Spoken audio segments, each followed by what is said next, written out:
Hey, what's up guys? It's Maverick here with episode 9 of Kamisama ni Natta Hi. So, last episode we finally learned a lot more about Hina, like where she came from, who she actually is.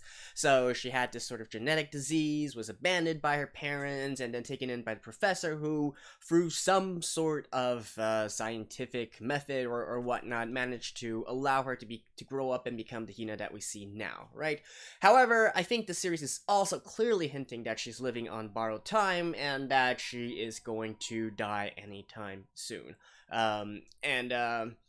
I do have a feeling that perhaps the entire thing about the world ending and whatnot, that might be specific to her, like maybe her world's, and to her the world is ending and whatnot because she's going to die or something like that. But we haven't got to the specifics of it yet. Certainly we still don't know why she has all these various abilities and whatnot that we can see that border on the, or heck, I would say it is more akin to the supernatural, right? Beyond that, obviously at the end of last episode, we've got the mysterious organization rolling up and finding out where Hina's dad is, and apparently going to do something to it. Probably they're going to be searching for Hina next, and then we're going to learn a lot more about the truth behind the entire matter. We are about to enter the end game now, right? Although, still probably not yet. We'll see if we can enter it by the end of this episode, and when all of the truth will come out. So, let's not waste any more time. Let's get right into the episode. Alright, let's begin in 3, 2, 1, play.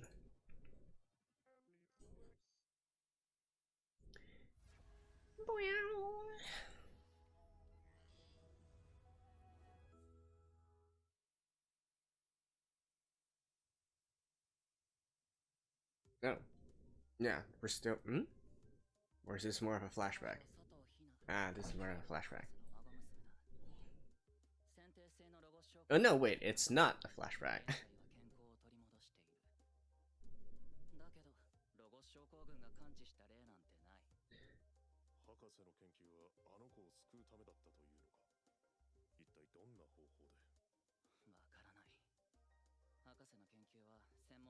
Yeah, see, computer science, I still have this feeling that Hina is an android or something.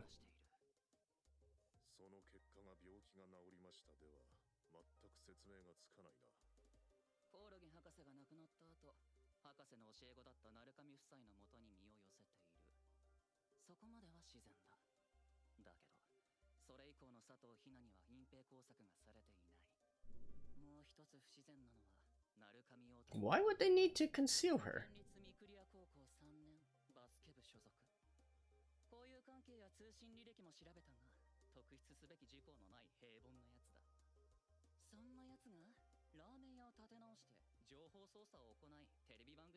Ah. Okay, there we go.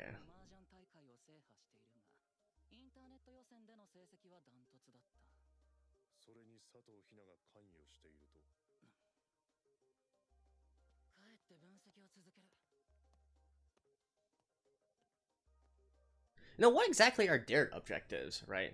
They just want the research of the professor? That's it?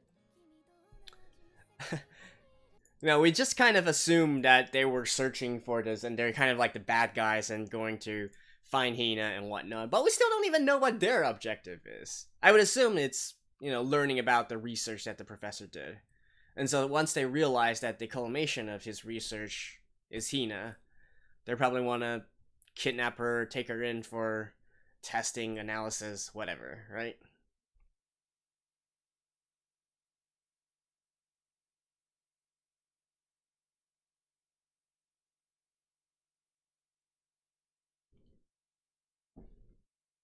Dun dun dun dun dun dun dun.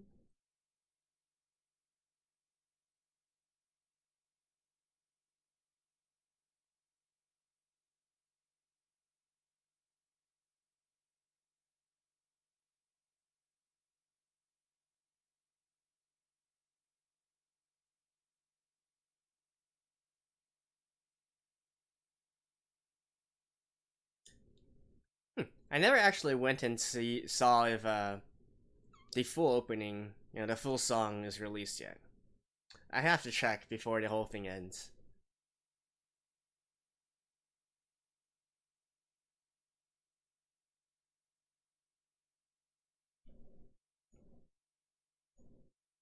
Alright.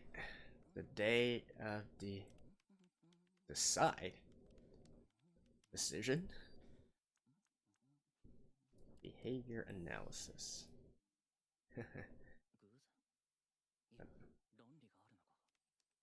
Seems like a decision tree.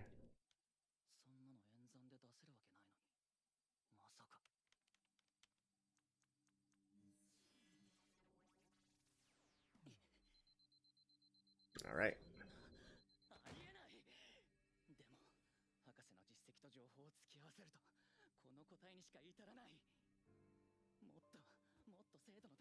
Dude, it's your job to ask him what he's mumbling about.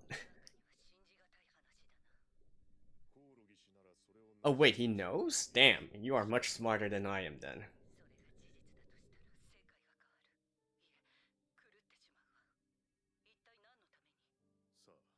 Huh.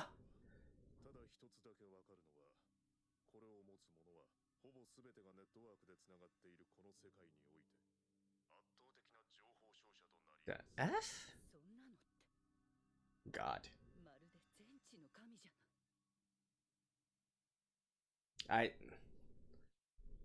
Honestly, I have no certain explanation.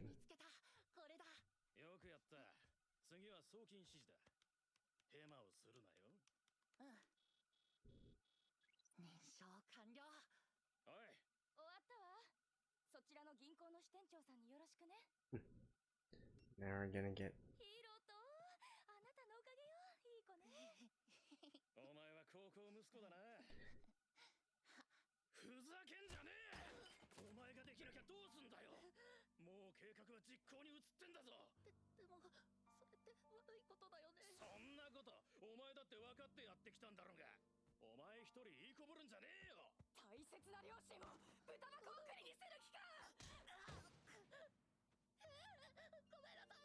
Seriously?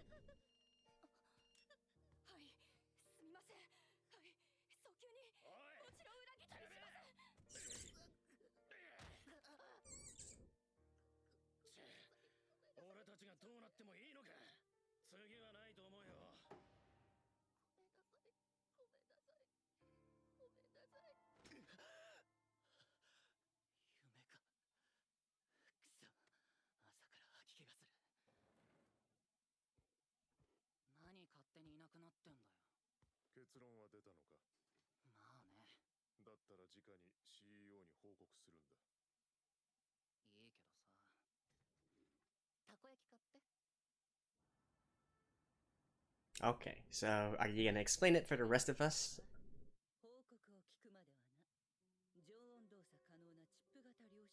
Chip-sized quantum computer. Hmm.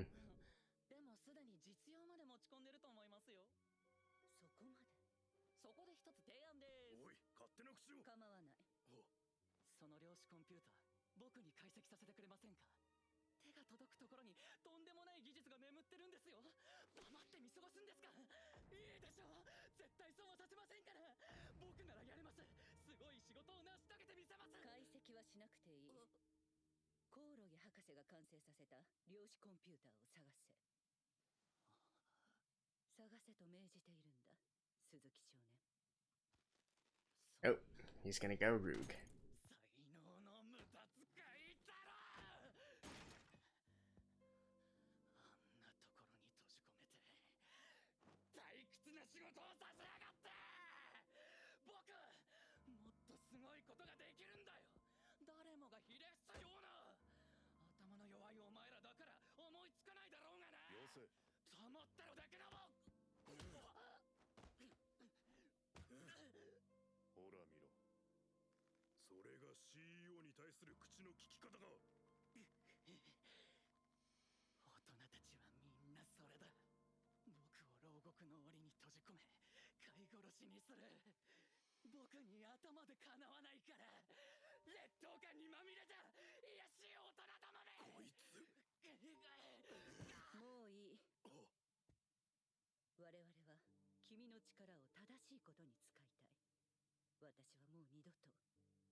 Hmm.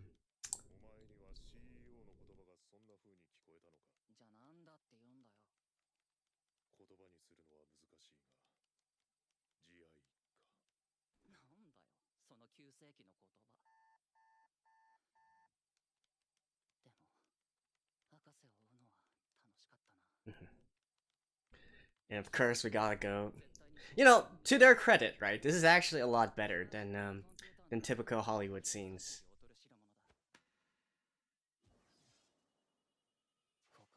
Even though there's still a lot of graphical user interfaces popping up here and there, you actually do see lines of code being executed.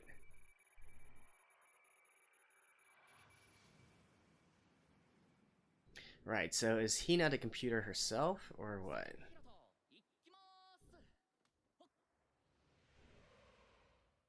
So again, is she maybe, like, an android? Or at least there's some sort of interface that's allowing herself to interact with the quantum computer. But why would that help her condition, though?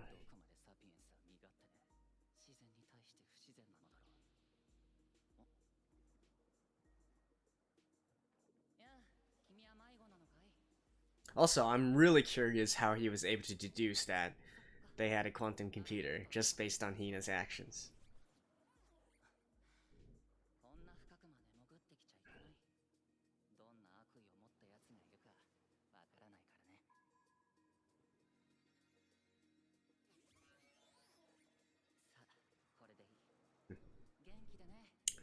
Now we're getting into Tron territory.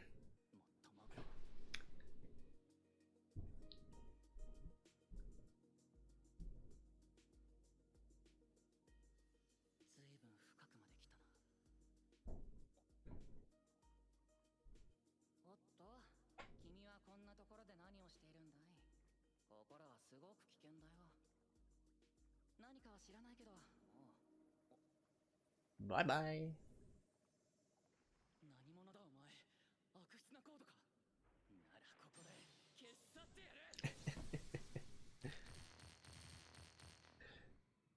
This is interesting.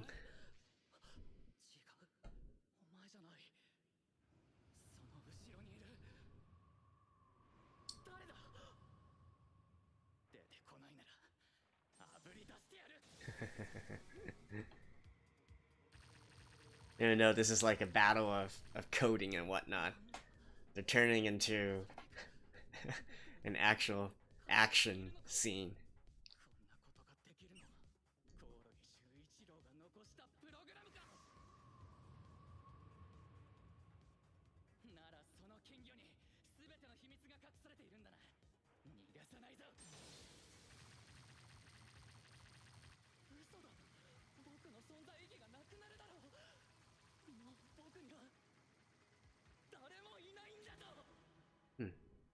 He killed his parents?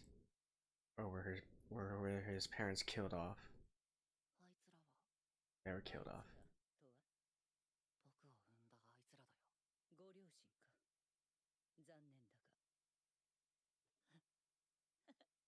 He's like, no, it's fortunately.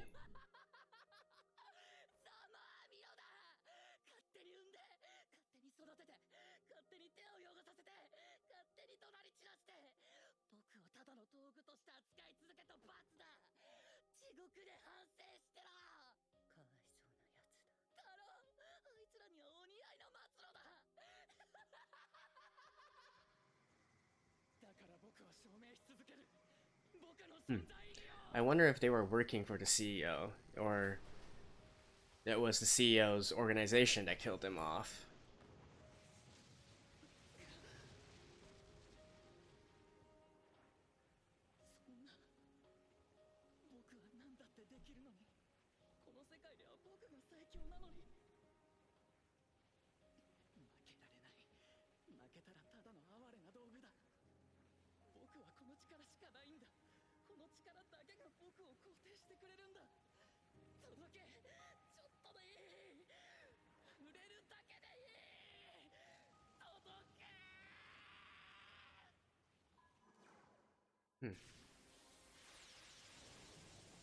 Okay.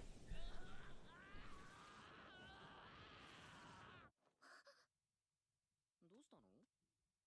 雨じゃ。雨？そんな予報だっけ？来るぞ。すごいのが。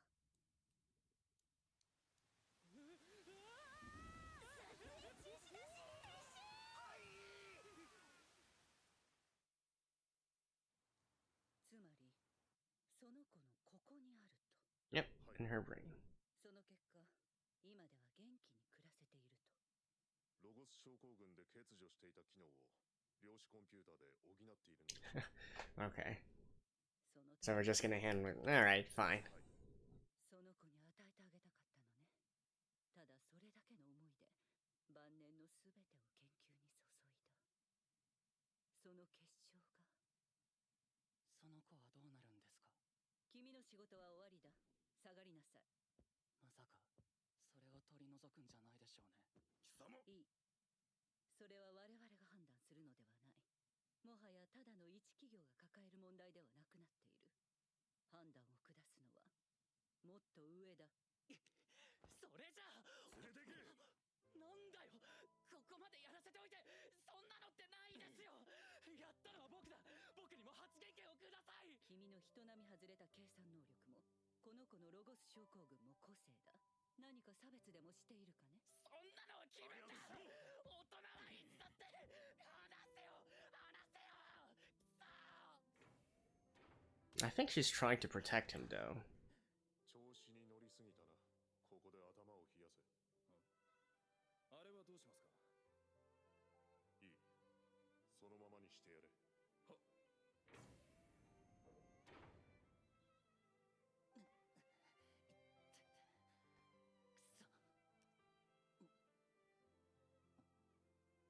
僕が情報を引き出してしまったせいだ。ならせめてあの子に伝えてあげないと。やれやれ。なんとか機材はあんまり濡らさずに済んだね。ヒナのおかげだよ。すまん。別に謝られるようなことじゃ。違う。わしが大いなる勘違いをしておったことを謝っておるのじゃ。大いなる勘違い？世界の終わりのことじゃ。なかったことにでもなった？いや、終わりはいやおうなく訪れる。なんだ。じゃが、終わるのはわし一人の世界じゃ。30日後以降の世界が見えんかったから、そこで全てが終わると思っておった。じゃが違った。貴様らには何の関係もなかった。待ってよ。ヒナの世界が終わるってどういうことさ？ずっとじいじが守ってくれておったのじゃ。じいじ？おじいさんが？じいじはまさに神そのものじゃった。しかしある少年が神殺しの火を使ってしまったのじゃ。その少年は今深く後悔しておる。その思いが伝わってきたのじゃ。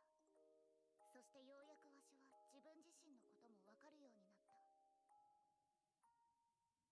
The F? ありがとう、じいじ。何を言ってるのかよくわからないよ、ヒナ。つまりはわし一人がいなくなる。なんだそれ。まるで別れの言葉みたいじゃないか。まるでではなく別れじゃよ。なんでさ。それが人類の選択なのじゃよ。よくわかんないよ。ハンコが押される。人類にはまだ手に余る代物だ。可決。ハンコが押される。秩序は保たれなければならない。可決。ハンコが押される。I assume these are like... I don't think these are just pure corporations, though. Yeah, I think this is from all the different...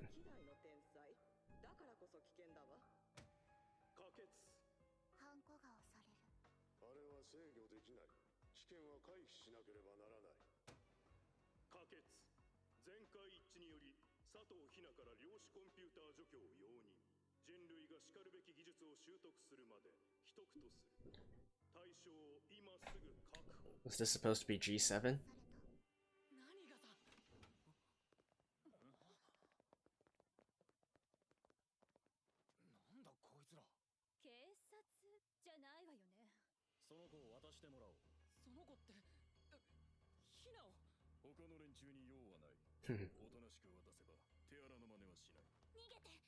イザナミさん、佐藤さんを連れて逃げて。でも早く。捕まったらきっと無事では済まない。私も京子ちゃんの言うことが正しい気がする。そうだな。ここは俺たちが食い止めないといけねえよな。そうね。こいつらが悪い奴らってことだけはわかるわ。お前たち、お任せろ。兄貴、任せたし。みんなわかった。頼む。逃がすな。おっと、ここから先は通さねえ。 Of course, it's gonna be like, eh.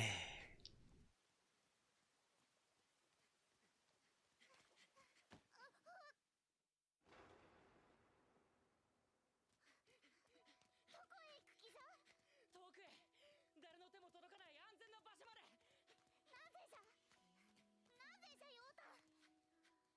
なぜじゃ。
Even though I could see that coming, it's just.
Mm.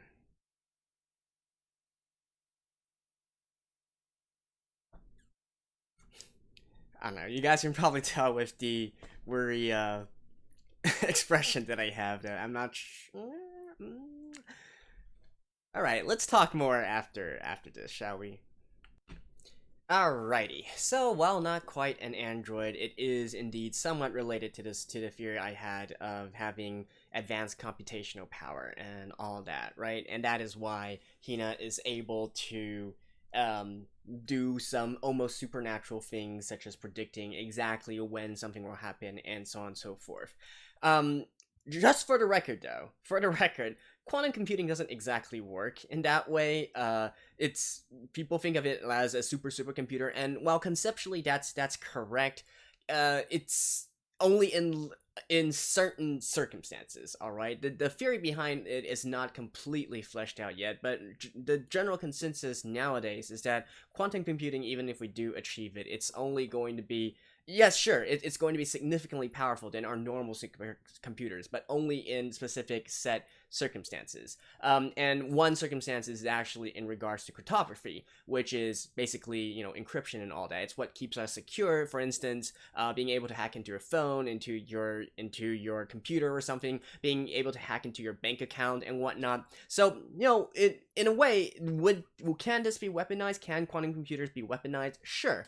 All right. A common scenario, or a common how should I say it? A common threat simulation would be if, you know, quantum computing is actually achieved, then maybe the entirety of the world's banking system is under threat, right? It's under risk. Your money might not be safe electronically if you put it in a bank or something like that. But, you know, that's a far cry from the end of the world, right? And certainly it's not this case where somehow she is able to achieve omnipotence. Like, even if we use a very, very liberal definition of quantum computing and say that, okay, it's just like millions and millions of times more powerful than any supercomputer we have today. There's still one big problem here. You can only compute stuff in so much as that you get the information for it, right? You need to have an input and then put it through the computer to process it, and then you have an output. But if you don't have sufficient input, if you don't have literally every single data point, every observable data point that you have, you can't really say that you can predict the future because, you know, you're still missing some data, right? You can only predict to the best of your ability. It's never anything. It's never surefire or whatnot, because you can't have every single data point every single time. It's not omnipotent, right? So just want to clear that up in terms of this. I'm sure that most people probably are realizing that this is some sort of you know, scientific mumbo jumbo, but at the same time, quantum computing is kind of a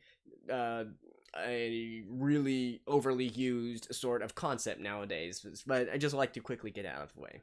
But, you know, even if we do assume, so let's not say it's quantum computing, right? Just through some kind of technology, we managed to get a supercomputer embedded within Hina that can somehow, you know, observe everything at the same time and then also calculate everything at the same time. So fine, let's just assume that for now. Then of course the world is going to be concerned, right? And I think in this we finally do have the review of the mysterious organization and the people behind them. So it turns out that they aren't the bad guys at all, right?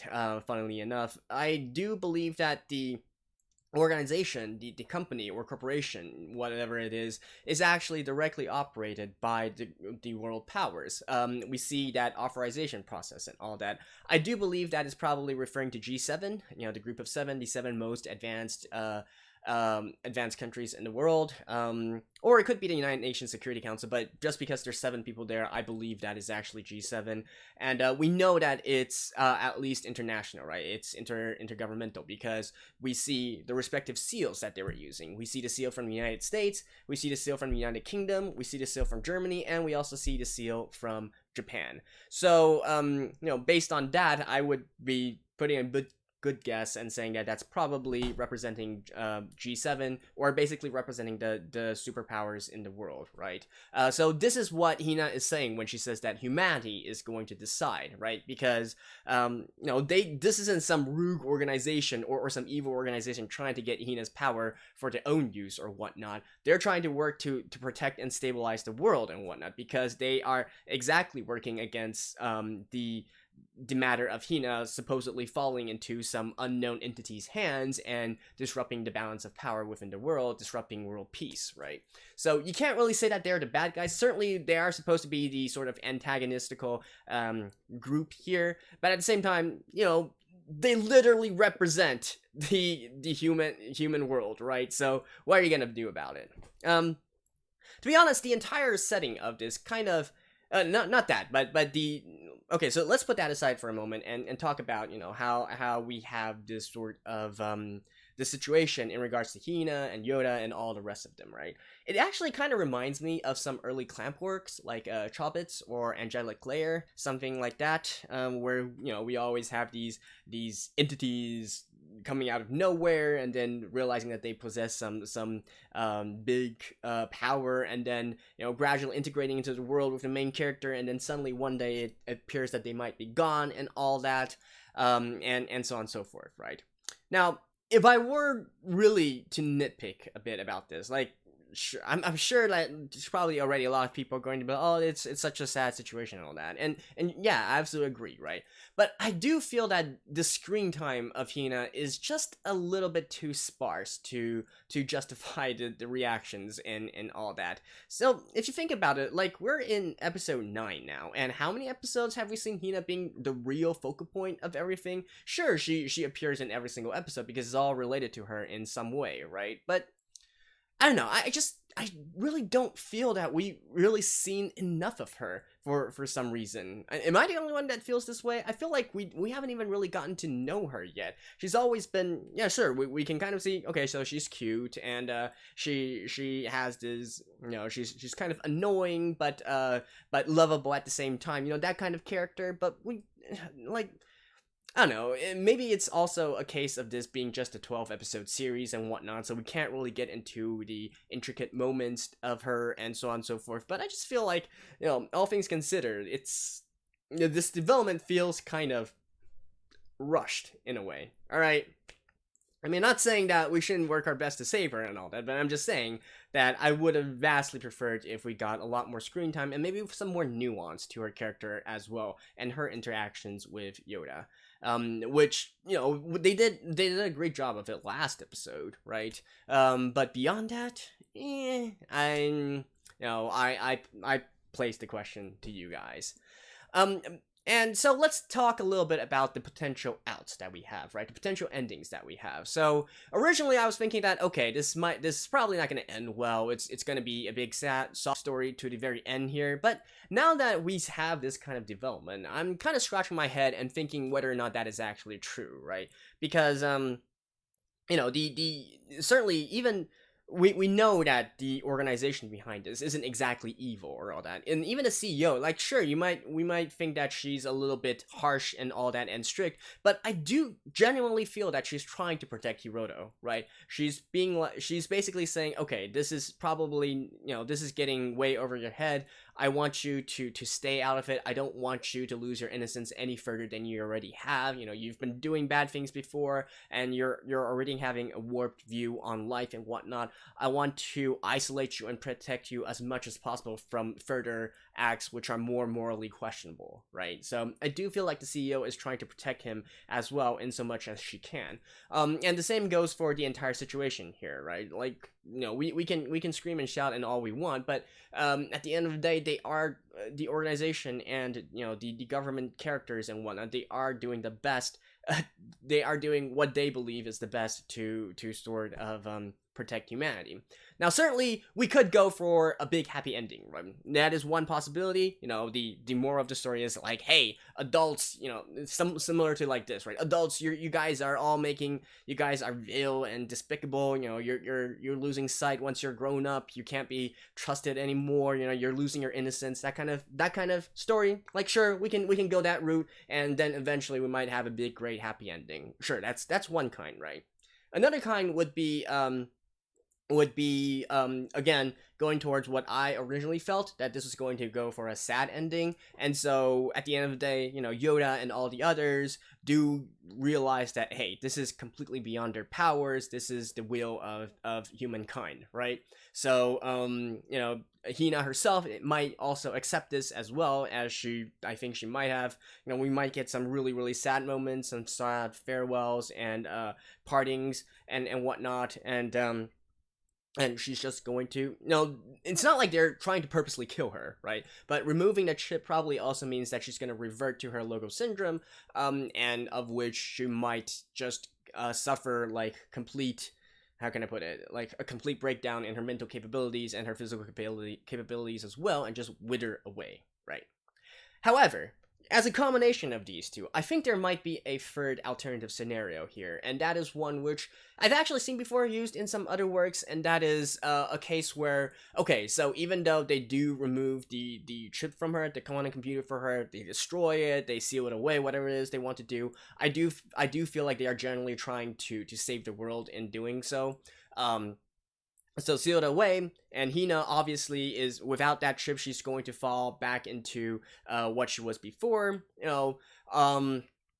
It could be a case where they might like flash freeze her body or something, or at least find some kind of way to sustain her life even while suffering under Logo syndrome. And then maybe for Yoda here, he's going to have a new goal in life, right? He might go into the career of studying medicine and doctor or becoming a doctor or other kind of stuff, and then he's going to dedicate his life to saving Hina, to restoring Hina to how she is before, treat the Logo syndrome within her and allow her to live a normal life once again. I think that's also a big possibility that will happen, and it's certainly been utilized before as well. Seeing how the feel of the anime is so far, and what we can see so far of the entirety of their interactions and whatnot, I actually do feel that this third scenario here, where they are going to work a way to save her, that might actually be more possible, right? And I guess that would be sort of like a bittersweet kind of victory in a sense. So Yoda's gonna have to work his ass off, and indeed we're not even potentially we won't even get to see Hina regain consciousness or whatnot. But it is at least something to strive for, right? Or of course they can just go screw it and then just remove the chip from her, remove the computer from her, and then by some miracle she's still fine anyways. That's, I guess, also a possibility. But in any case, that's it for now. Let me know what you guys think about the entire situation, particularly in terms of the more emotional side of things. Like I know that for those who have watched my videos a long time now, probably know that I'm not the most emotional kind of person. But even for this one, I feel like I don't know, it just seemed kind of abrupt to me. Like they're sort of professing of love for each other, like. And let me be clear here. I feel like the love they're professing right now is more like familial love, like love between family, and not like a boy girl kind of love. And if it were a boy girl kind of love, then I would be even more. That would actually even take me more out of it. But even so, even a family kind of love, I guess I can. If we're only pushing towards that angle, I think I can accept it a lot more, right? But even then, I wish they would have allowed Hina to have a bit more screen time that wasn't just what she's been doing throughout every single episode, like sort of like being a Doraemon character, kind of like whenever whenever Yuta has some sort of scenario that he needs help with, Hina shows up, saves the day, just hey, just listen to me, do this, do that, do this, do that, and then Yuta manages to solve the problem, and then that's basically it, and that's the extent of Hina's involvement in everything, right? So, am I the only one who feels this? Do let me know as well. And, of course, I will see you guys next week as well. Bye-bye.